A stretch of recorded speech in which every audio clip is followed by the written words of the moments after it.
ساڵاوە مایکەوە ئەو نووسراوەمان هەیە پێشکەشتان دەکەین.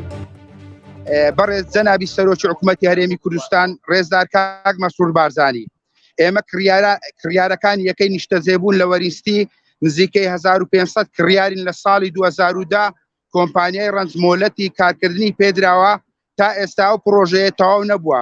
بە سوپاسەوە لەم کابینەیە حکوومەتدا بە واژۆی بەڕێز سەرۆکی حکوومەت کاک مەسرور بارزانی کە سەرۆکی ئەنجومەنی باڵای وەبەرهێنانە فەرمانی چارەسەرکردنی دەرکرد بە نووسراوی ژمارە 566 لە ڕێکەوتی 25/2/2020 لە دوای تێپەڕبوونی ساڵێک و دەمانگ مافمان نەدراوە بە بەردەوام لە هەوڵداین. هیچ ڕاستیەکمان پێ ناڵێن. هۆکاری دواکەوتنەکەی چییە؟ دوا هەوڵدانمان لە ڕێکەوتی 5/2021 شاندێکمان بە سەردانی سەرۆکایەتی ئەنجومەنی وەزیرانی کرد. قسەمان لەگەڵ بەڕێز دکتۆر ئومێد سەرۆکی دیوان کرد. یاداشتێکماندایە هەمان ڕۆژ سەردانی بەڕێز کاک ڕێباز عەمرانی یاریدەدەری سەرۆکی ئەنجومەنی باڵای وەبەرهێنان کرد بۆ هەمان مەبەست.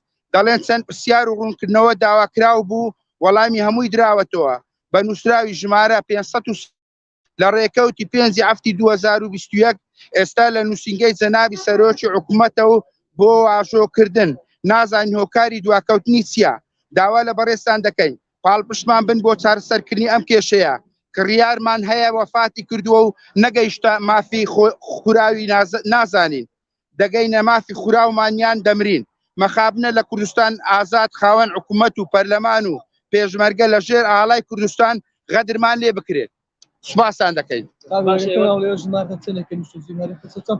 کاکە ئێمە ژمارەمان 1500 یەکەی نیشتەجێ بوون، یعنی دەکای 1500 خێزان عەفو ببوورە 1500 خێزان دەبین. هەر خێزانێکیش لەوانەیە عایلێکی بەخێو دەکاتن نزیکەی 4000 کەس دەبین. هەتا ئێستا 13 ساڵە ئەو هەماوەتەوە ئەوە نزیکەی 13مین گردبوونەوەمانە لێرە ئەنجامی دەدەین لە لێرە و لە پێش هەیە ئیستیسمار دەستەی وەبەرهێنان.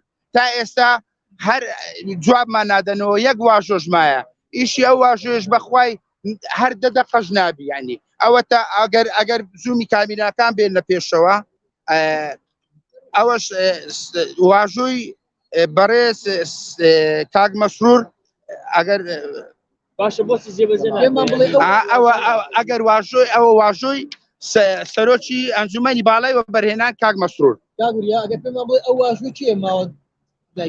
واژوەکە بەخۆی کاک مەسرور دەبی بیکاتن بە ئەوە، بەڵام لێرە نازانین سەبەبەکەی چییە.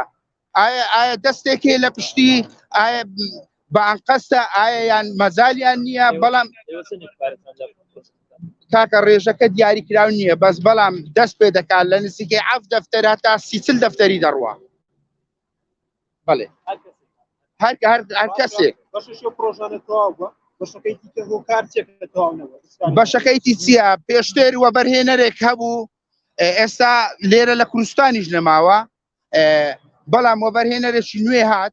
ئێستا کارەکانیشی هەموو دەستگای کارکردنیشی نایتە ناو پرۆژەکە. کەمێک یعنی تاڕادەیەکی باشیش پرۆژەکەی دەست پێ کردووە، بەڵام لە سەیەک واژۆی مایە تەواوی کارەکانی جێبەجێ بکە. ئەویش وەکو ئێمە لە چاوەڕوانیە، یعنی چاوەڕێ دەکا واژوەکەی لۆ بکرێ و خەڵکەکە بگاتەوە مافی خۆی.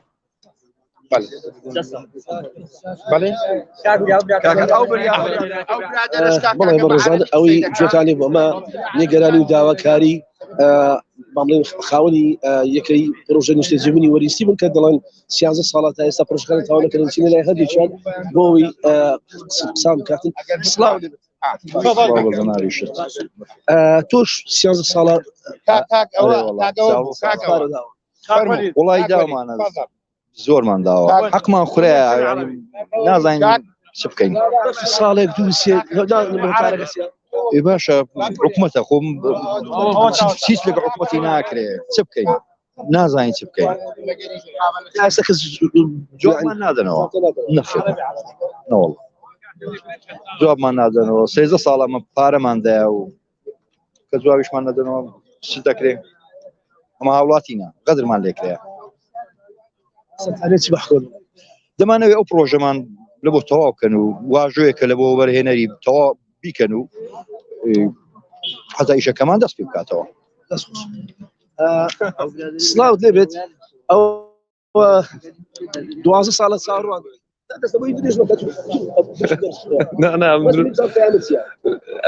ئەوەی لە پێشم لا باشترە من نازانم قسام بکەم لەسەر مۆزوعی نانەوە قسە نییە نا داوای مافی ئەو خەڵکی دەکەم لە بۆی هاتیمە مافی ئەو خەڵکە نەفەوتێتن ئەوە یەکی شتر بوو لەو کەسانێکە خاوەنی یەکەی جێبنی پرۆژەی لە وەرستی بوو هاتونتە بەردەم ئەنجومەنیشدان داوا دەکەن کە حکوومەتی هەرێم بڕیارێک دەرکات کە پرۆژەکانیان بۆ جێبەجێ بکرێت.